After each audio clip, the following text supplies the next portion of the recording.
Bill, Kevin or Nick, one of them said that Kevin hurt his neck yesterday. Was there ever any doubt he'd play? And what do you think of his stat line tonight? Oh, he's great. You know, he's awesome. At practice, he moved like he, you know, like there would be a 50-50 chance he couldn't get back to the dormitory because of the pain. And then, you know, tonight he was fine and he was great. He's playing at a really high level. It was happy for Nick because Nick needed that and he was really good. And, you know, we obviously didn't play well at all early, but I thought the last 24 minutes we were pretty good. Yale obviously gave you everything.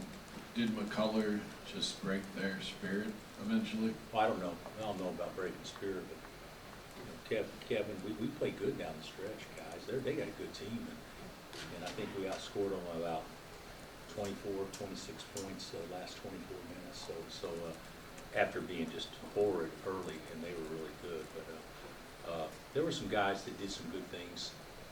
There were some guys that had tough nights. I thought Hunter and El Marco obviously had tough nights, but you know, KJ didn't do much statistically, but that was the biggest difference in the game when he started guarding the Wolf. You guys are breaking now for a few days, so at this stage of the season, how would you rate McCullough nationally? Oh, he's got to be one of the best 5 players in the country in college basketball so far. I don't know what that means, but I mean, who out there on the wing is having a better year than what he has? You know, he's a lockdown defender. He's a two-way player. He's shooting a good percentage, and he's played in hard games. I mean, that's the thing about it is a lot of guys get stats. He's getting stats in hard games, and so yeah, he's been really good. Coach, you touched on it a little bit, but you put KJ on Wolf a lot after that first. And Kevin guarded him some too, but yeah, after he got like 7 right off the bat, and then we switched up. And then Juan defensively as well. I mean, the defense havoc you guys caused in the second half. I thought, you know, Juan to me hasn't been creating much havoc at all, and today, down the stretch, I thought he was back to being old Juan. You know, got 4 steals, his hands on a lot of balls that led to transition. So I thought, you know, he was really good. KJ was good, and Nick and Kevin were really good on both ends. And we still aren't clicking on all cylinders, obviously, but that was pretty good there in the second half. Did Nick feel like, from your perspective, he finally settled down? You said he was thinking too much. Oh yeah, well he's had a great week of practice. I may have told you guys the other day, he shot it unbelievable. You know, tonight he's 3 for 7.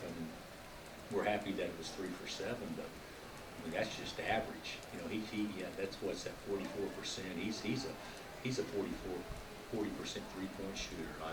I was hoping he could get on a roll and make 3 or 4 in a row, but he looked like a player tonight, and he also looked athletic.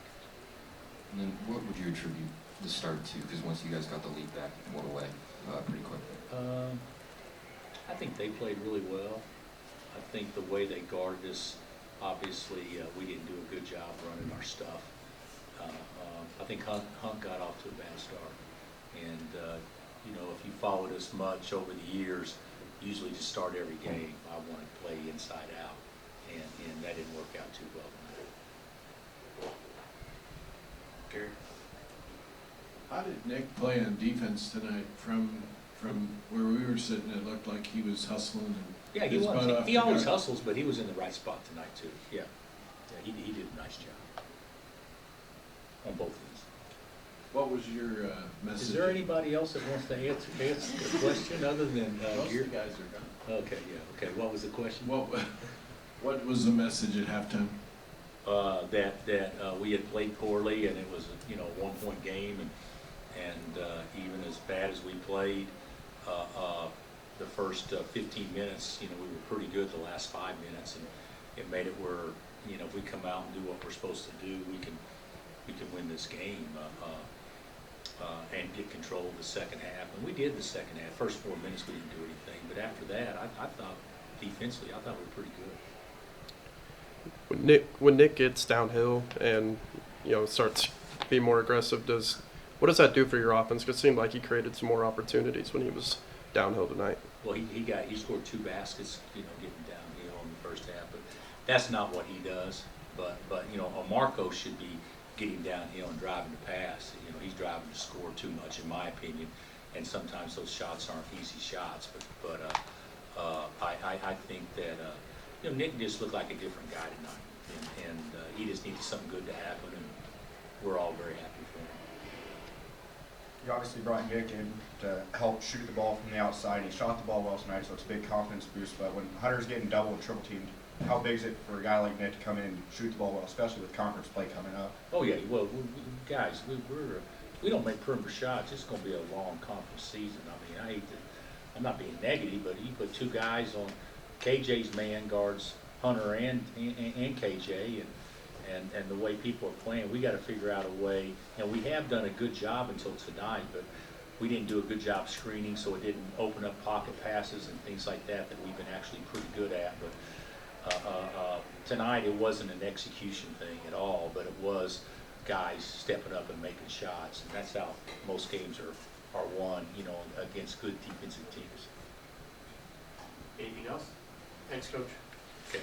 All right, guys. Merry Christmas.